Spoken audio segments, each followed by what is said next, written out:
미국의 유명한 심리학자였던 그 에드워드 손다이크라는 심리학 박사가 후광 효과, 할로 이펙트라는, 그리고 악마 효과, 더 데빌 이펙트라는 그런 심리학 용어를 만들었습니다.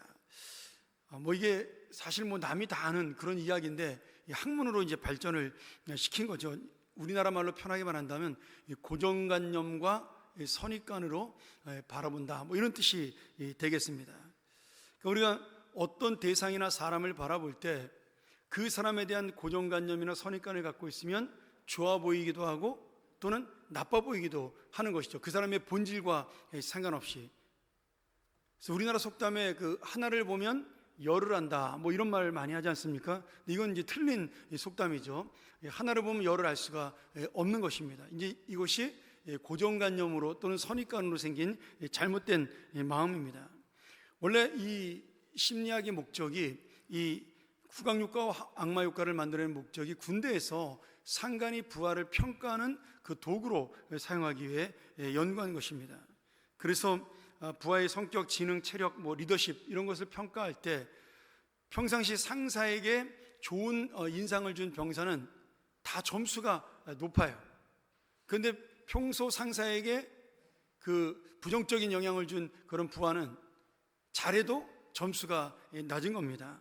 이제 그런 부분에서 긍정적인 평가를 받은 사람을 이제 후광 효과, 그 다음에 부정적인 평가를 받은 사람을 악마 효과, 이렇게 표현해서 만든 것이죠.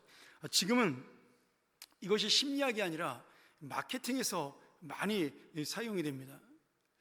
제가 이제 공부할 때 왜 그 과자 선전이나 전자제품 선전이나 아니면 옷 선전을 할 때 유명한 연예인이나 스포츠 스타를 쓰느냐, 이런 이제 우리가 그런 리포트를 가지고 한번 공부한 적이 있습니다.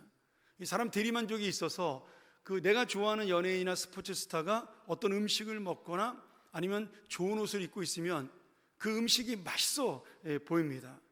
또는 좋은 옷을 입고 있으면 그 옷이 멋있어 보여요. 그래서 나도 그 옷을 입으면 그 사람처럼 될 것 같다라는 착각에 빠지게 하는 거죠. 이제 이것이 바로 마케팅에 사용하는 후광 효과입니다. 그래서 비싼 모델을 쓰는 이유가 거기에 있는 거죠. 사실 우리가 이제 그런 경우를 일상생활에서 많이 볼 수가 있는 겁니다. 한번 내가 첫인상이 나쁜 사람은 그 사람이 다음에 만날 때도 계속해서 나빠 보입니다. 그것이 어떤 이유로 그렇게 되는지는 관심이 별로 없고, 그 사람 지난번에 보니까 못 쓰겠어, 이렇게 우리가 생각을 하는 고정관념을 갖게 되는 것이죠. 이제 저희가 젊었을 때 이 세상이 불공평하다 이야기하면서 이런 농담을 주고받은 적이 있어요. 잘생긴 사람이 차갑고 냉정하고 못돼 먹었으면 그 자매들이 뭐라고 하냐면, 참 저 사람 얼굴이 잘생겨서 이제 시크해, 이런 식으로 이렇게 좋게 표현을 합니다. 근데 못생긴 사람이 성격이 못되고 냉정하고 그러면 어떻게 표현하죠? 얼굴도 못생겼는데 마음까지 못생겼어, 이렇게 안 좋게 보는 거예요. 그래서 우리가 이런 부분들을 특별히 이 신앙생활하는 사람들은 예수 그리스도의 중심을 보는 눈으로 봐야 되기 때문에 이런 후광 효과나 악마 효과를 우리가 일부러 배제하고 그 객관적으로 중심을 보는 눈을 키워야 하는 겁니다. 우리 다음번에 다음 주날 임직 선거할 때도 우리가 이 후광 효과 또는 악마 효과 빼버리고 꼭 선거했으면 좋겠어요. 그래서 정말 하나님 원하는 일꾼이 뽑히길 원합니다. 근데 당시 예수님의 복음도 이런 후광 효과와 악마 효과를 동시에 가지고 있었습니다. 예수님이 살아생전에 기적을 베푸는 것을 본, 예수님을 모르는 사람들이 예수님이 기적을 베푸는 것을 본 사람들은 예수님이 무조건 좋아 보이고 예수님이 무조건 하나님의 아들로 보였어요. 그래서 왕을 삼으려고까지 했던 거죠. 근데 예수님하고 어릴 때부터 나사렛에서 함께 자란 그런 어린 시절을 같이 보낸 사람들은, 야, 나사렛에서 무슨 선한 일이 나오냐, 목수주제에 뭘 하냐, 그러면서 예수님이 아무리 좋은 말씀을 전해도 믿지를 않은 거예요. 또 예수님의 승천 후에는 사도 바울과 사도들이 전한 복음이 어떤 면에서는 후광 효과보다는 부정적으로 보는 이 악마 효과가 더 많았습니다. 왜냐하면 유대인들은 구약 역사를 보면 유대의 역사가 기적의 역사입니다. 애굽에서 하나님의 기적으로 구원을 받았고, 또 어떻게 되죠?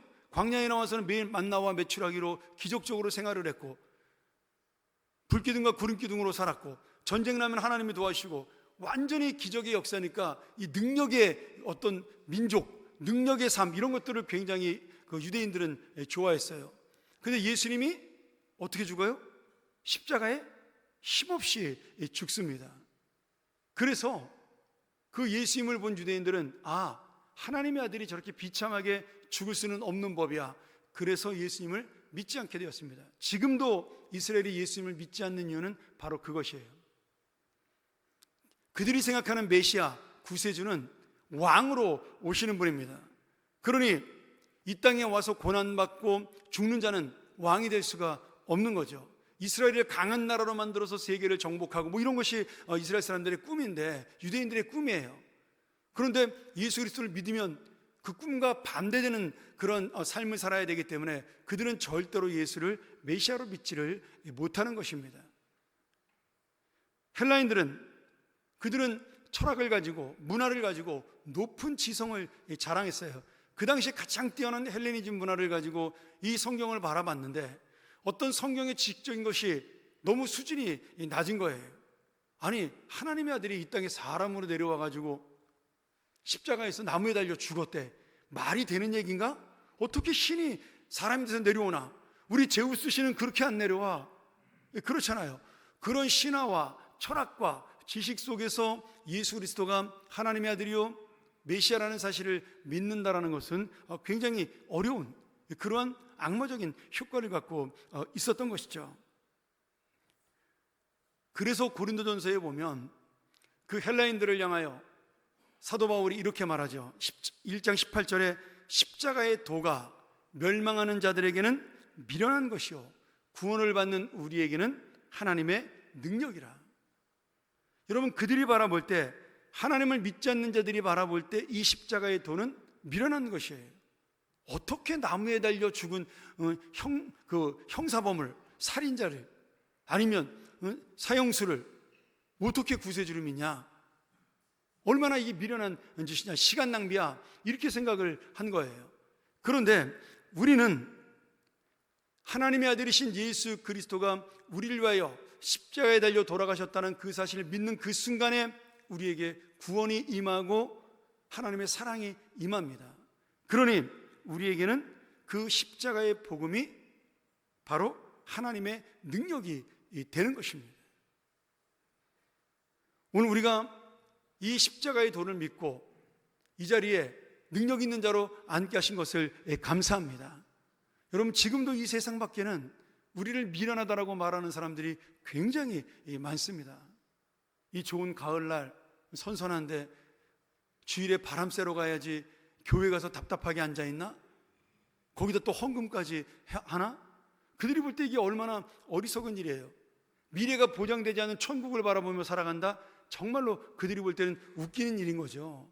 지금 당장 먹고 사는 문제도 급한데 언제 죽을지 모르는, 그리고 있을지 없을지 모르는 천국을 바라보고 산다?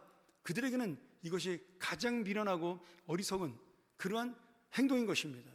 그런데 우리는 분명히 알고 있는 것이죠. 미련해 보이고 아무것도 아닌 이 십자가의 은혜가 우리의 영원한 인생, 영원한 생명을 지금 책임지고 있다라는 거예요. 그래서 오늘 저는 여러분과 함께 정말 예수 그리스도 안에 있는 이 십자가의 은혜가 무엇인지를 한 번 더 함께 두 가지로 살펴보도록 하겠습니다. 첫 번째로, 예수 그리스도 안에서 우리를 향한 죄의 저주는 완전히 사라졌습니다. 우리가 읽은 13절에 그리스도께서 우리를 위하여 저주를 받은 바 되사 나 대신 그 죄의 저주를 받으셨어요. 그래서 우리는 율법의 저주에서 속량되었고, 그리고 나무에 매달린 예수 그리스도는 저주받은 자가 되어 우리 대신 죽으신 것입니다. 내가 그 십자가에 달려 죽을 죄인이고 내가 그 나무에 매달려 죽을 죄인인데, 그런데 예수님이 대신 죽으신 거예요. 그리고 오늘 우리는 그 은혜로 구원을 받은 것입니다. 13절에 속량이라는 아주 의미 있는 헬라어가 나옵니다. 저희가 구원에 대한 단어를 굉장히 많이 살펴본 적이 있죠. 구원이라는 단어가 여러 가지가 있습니다. 구원받았다, 속죄함 받았다, 거듭났다, 하나님의 자녀가 되었다, 영생을 얻었다, 새로운 생명이 되었다. 정말로 많은 구원의 그 단어가 있지만, 이 구원의 단어 중에 가장 이 하나님의 은혜를 표현하는 말씀이 뭐냐면 이 오늘 나오는 속량이라는 단어입니다. 속량은 헬라어로 엑세고라센이라는 말인데, 포로나 노예가 되었을 때 그 사람을 돈을 주고 사서 그를 나의 소유로 만드는 것입니다. 그래서 이 속량 엑세고라센에는 내가 값을 치르고 샀다, 또는 내가 대가를 지불하다, 이런 뜻이 담겨 있는 것이죠.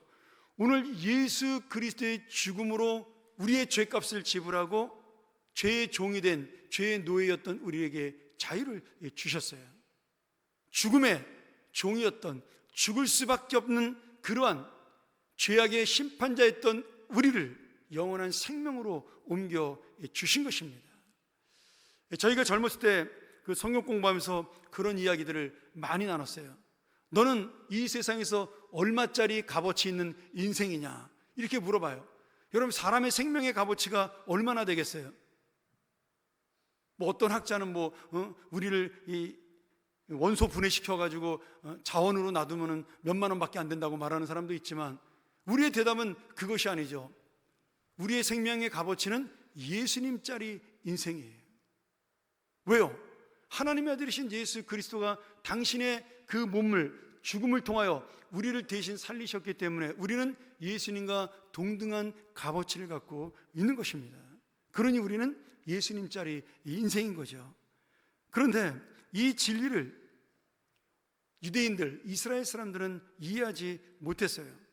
평생 내가 율법을 지켜야 구원을 받는다라고 그렇게 살아왔는데, 한순간 복음을 통해 예수 그리스도를 믿기만 하면 구원받는다고 하니까 이게 너무 쉬운 것 같고, 또는 자신들이 평생 동안 살아왔던 인생, 지키며 살아왔던 율법에 대한 그 개념이 무너지는 것 같으니까 교회를 나오면서 복음을 들었으면서도 거부감이 마음속에 있었던 겁니다.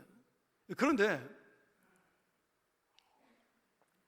이 율법에 대한 유대인들, 이스라엘 사람들의 생각이 사실은 착각이고 오해였어요. 하나님께서 모세에게 이 율법을 주신 이유는 그들이 율법을 완전히 지키라고 주신 것이 아닙니다. 이 율법을 주심으로 지금 그 율법을 주신 하나님을 기억하고, 내가 살면서 이 율법을 지키지 못하는 것을 인정하고 나의 죄악됨을 주님 앞에 고백하여 하나님의 은혜를 필요로 하는 것, 그것이 바로 주님이 이 이스라엘 백성에게 율법을 주신 목적이에요. 여러분, 우리가 착하게 살려고 애를 쓰고 법을 지키려고 애를 쓰는데 100% 됩니까? 안 됩니까? 안 돼요. 사람들이 노력을 하면 할수록 뭘 깨닫냐면, 저는 그렇습니다. 제가 선하게 살려고 노력하고 좋은 마음을 품고 살려고 아무리 애를 써도 저는 더 제가 죄인이라는 사실을 더 깊이 있게 깨닫게 돼요. 사람들 중에 착각을 하는 사람들이 있어요. 예를 들어 내가 100일 금식 기도를 했다, 아니면 많은 성경 공부를 해서 지식을 가졌다, 그러면 남보다 더 선할 수 있을 거라고 생각을 합니다. 천만의 말씀이에요. 여러분, 100일 기도를 하고 온 그 다음날 내가 직장에 출근하거나 어디 갔는데 나보다 못한 사람이 더 좋은 자리에 가 있으면 여기서 화가 올라옵니다. 우리가 천사가 될 수가 없는 거예요. 그래서 율법이라는 것은, 나는 이 율법을 지킬 수 없는 죄인이니 나는 어떻게 해야 됩니까? 하나님 앞에 달려나가게 만드는 동기가 되는 겁니다. 그리고 하나님 앞에 나갔을 때 하나님께서는 너의 힘으로 이 율법을 지킬 수 없는 죄인이 되었으니 이제 너는 나의 은혜를 의지하라. 그리고 그 은혜의 마지막 끝판왕이 누구세요? 그게 바로 영원한 죄물 대신 예수 그리스도예요. 율법은 내가 지킬 수 없기 때문에 지금 예수 그리스도를 믿음으로 내가 구원받는다는 그것을 가르쳐주는 통로가 되는 거예요. 나는 죄인이라는 사실을 깨닫게 하는 거울이 바로 율법의 역할입니다. 결국 이 율법을 지키면 지킬수록 나의 죄악됨을 깨닫고 하나님 앞에 나아가는 죄인으로, 그리고 예수 그리스도를 붙드는 그러한 믿음으로 갈 수밖에 없게 되는 것이죠. 그런데 이스라엘 사람들은 반대로 생각을 한 겁니다. 인간의 연약함으로 지킬 수 없는 율법을 어떻게 해요? 자신들의 기준에 맞게 조정을 합니다.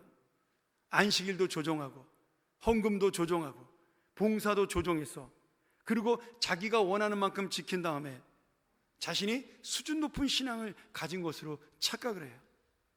그리고 기도와 금식을 하니까 다른 사람들이 우와, 저분은 날마다 금식하는 분이야, 날마다 시간이 되면 기도하는 분이야, 이렇게 존경받고 칭찬도 받으니까 어느샌가 율법을 지키는 것이 자랑과 자부심이 되었어요.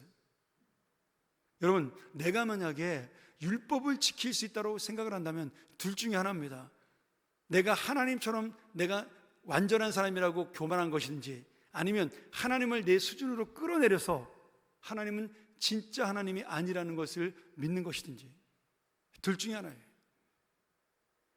이스라엘 사람들은 자신도 모르게 그렇게 자신들이 하나님처럼 교만해지거나 하나님을 자기 수준으로 끌어내렸다는 것을 인식하지 못하고 우리가 거룩하게 살고 있다라고 착각을 한 겁니다.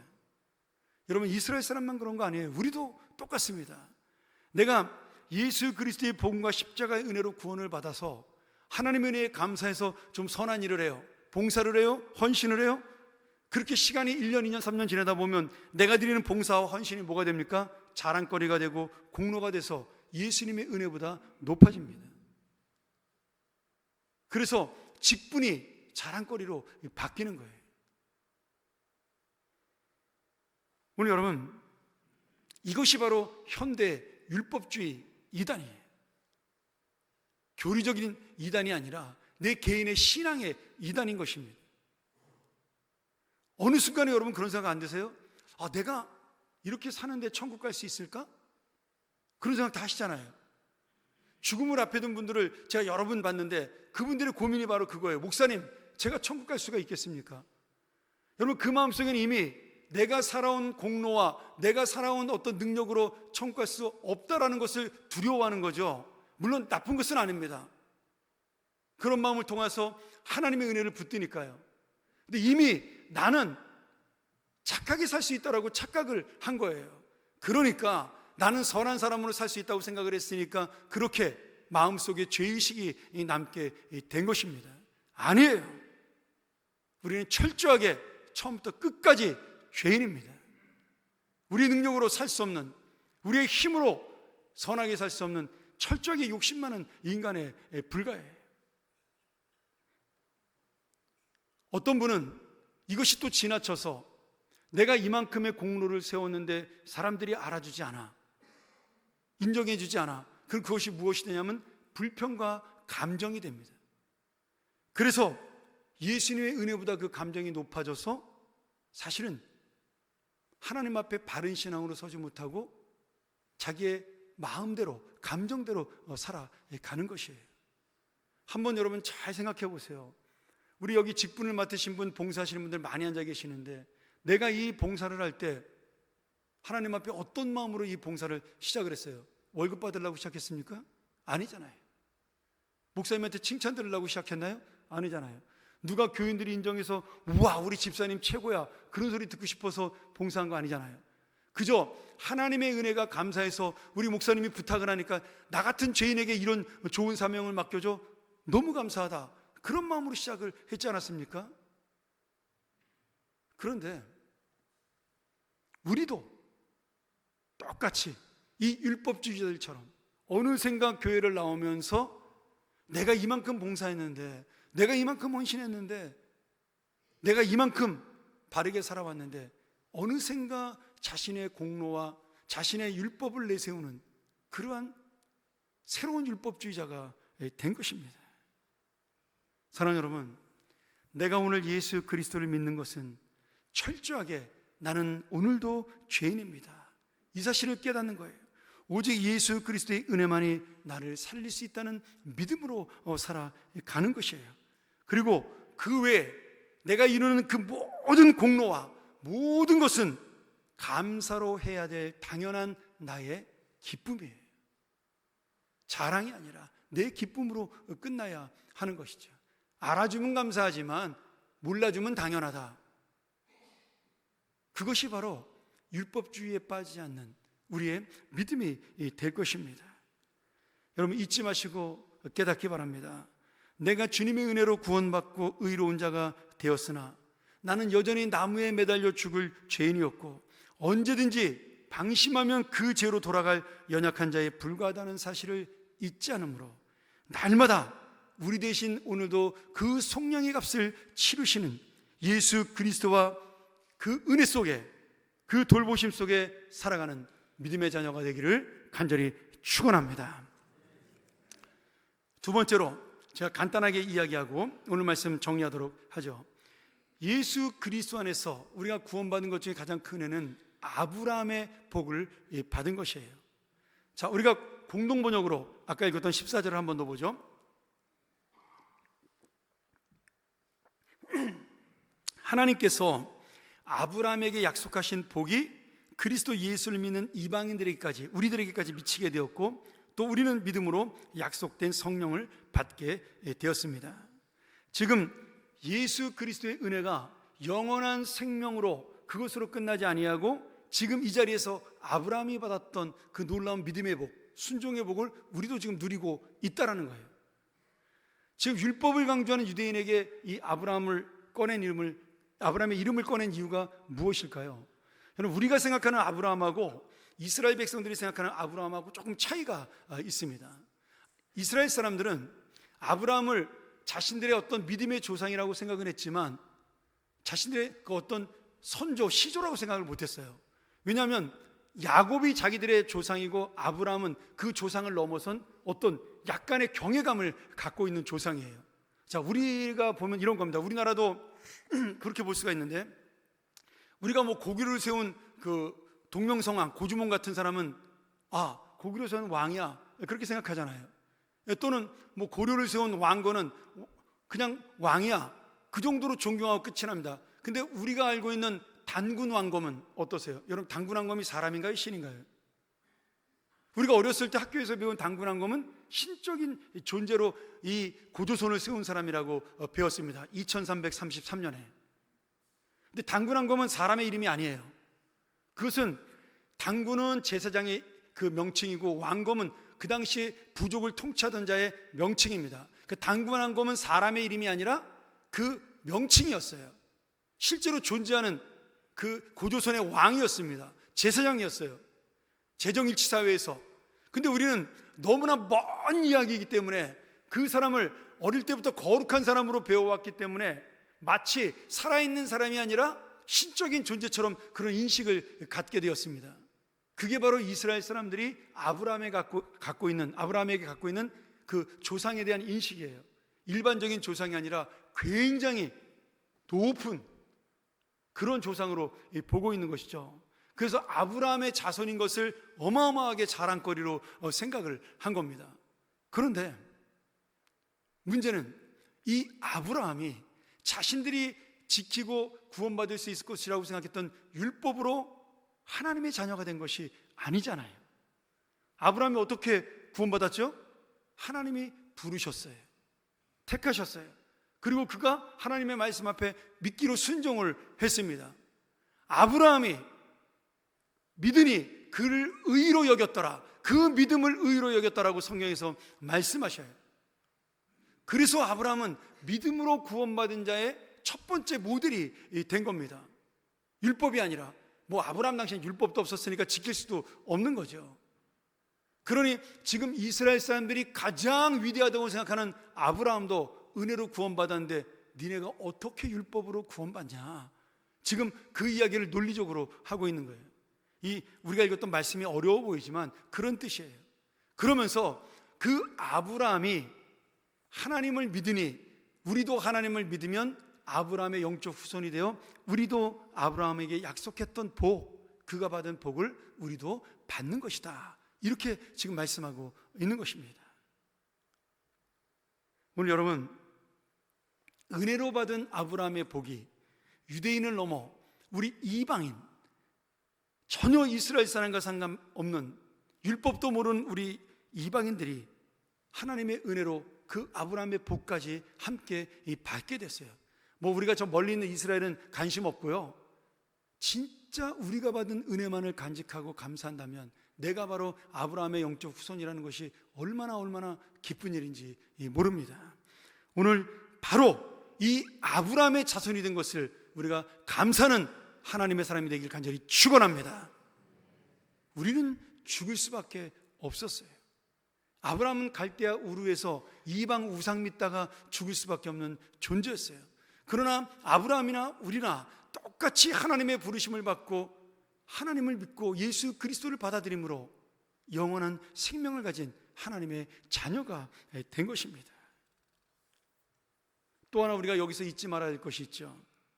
유대인들도 처음부터 형식과 전통에 얽매인 율법주의자가 아니었어요. 그들은 이 율법을 정말 하나님의 말씀으로 알고 소중히 여겨서 지키려고 노력을 했던 신실한 성도였습니다. 그런데 열심을 내어 지켰던 율법이 시간이 지나면서 자신의 공로가 되었고, 더 나아가 우상까지 되었어요.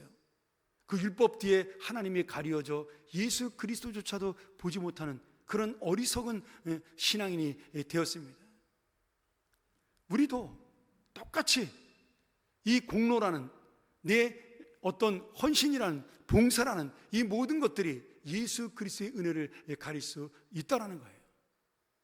초대교회 당시 그 수많은 핍박을 견뎌내고 중세시대가 왔어요. 신앙의 황금기였죠. 학문이 발달하고 교회가 발달하고 지금 유럽에 있는 모든 그 위대한 관광지로 된 교회들이 다 그 당시에 세워진 교회들입니다. 그런데 그 교회들의 열심이 어떻게 되죠? 형식과 외식으로 변질되면서 부패하기 시작을 했어요. 자신들의 그 하나하나 세밀하게 새겼던, 제가 그 스페인 가가지고 옛날에 본 적이 있는데 성당에 갔더니 그 성당 조각 하나하나가, 와, 이건 진짜 어떻게 이렇게 했을 수 있을까? 뭐 100년씩 공사를 어떻게 할까? 그런 마음이 들을 만큼 모든 성당들이 그렇게 예쁘더라고요. 아마 가보신 분들은 알 거예요. 그 조각 하나하나가 정말 예술작품인 것을. 여러분, 그런 정성과 열심이 어떻게 됐어요? 나를 알아달라고 바뀌기 시작을 한 거예요. 이렇게 멋진 성당을 세웠으니 우리에게 복을 달라고 하나님에게 딜을 하는 그런 신앙으로 변질되어 버리고 만 것입니다. 그게 대표적인 것으로 면죄부로 나온 것이에요. 내가 돈 낼 테니까, 천국 입장료 낼 테니까 천국 보내달라고. 예수 그리스도의 은혜가 사라지게 된 것이죠. 여러분, 그리고 종교개혁이 일어나서 바른 하나님의 복음으로 세워지는, 오직 의인은 믿음으로 말미암아 살리라는 그런 나라가 되었어요. 그런 교회가 되었어요. 그런데 어느 순간 우리도 시간이 지나고 500년이 지나면서 내가 열심히 했던 그 말씀의 연구가, 내가 주님 앞에 간절했던 기도의 생활이, 내가 감사함으로 시작했던 봉사의 사역이 십자가의 복음보다 앞서게 되고 하나님의 은혜는 놓치고 나를 드러내는 그러한 새로운 또 다른 잘못된 모습으로 나오게 된 것이죠. 어쩌면 이 시대는, 그 당시에는 물질만 있었다면 이 시대는 더 나쁜 이단으로 가고 있는 것이에요. 지금은 내가 좋아하는 사람, 내가 좋아하는 목사님, 내가 좋아하는 이념, 내가 좋아하는 생각, 내가 좋아하는 가치, 이 모든 것들이 교회에서 복음보다 앞서 있어요. 이 쓰레기 같은 이 세상 문명이 이 교회에 들어와서 복음을 훼손시키고 있는 거예요. 그러니 십자가의 은혜보다, 복음의 능력보다 더 강조하는 것이 이 교회에 있다면 그것이 무엇인지 간에 진짜 악한 이단입니다. 여러분, 교단에서 인정하지 않았다고 해서 이단이 아닌 게 아니에요. 어쩌면 더 교묘한 이단이에요. 그 속에 말씀을 숨겨서 들어와서 정말 우리를 넘어뜨리지 않습니까?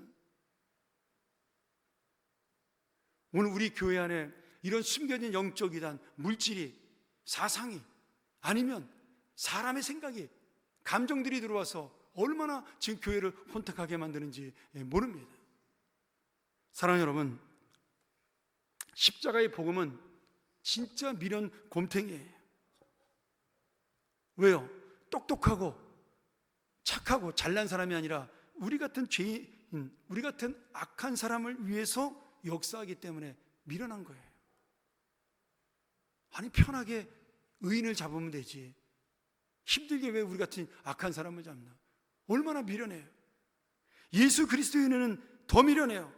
하늘의 권세와 영광을 버리고 우리 같은 죄인을 위해서 나무에 매달려 죽으셨어요. 이 얼마나 미련하고 한심한 인생이에요.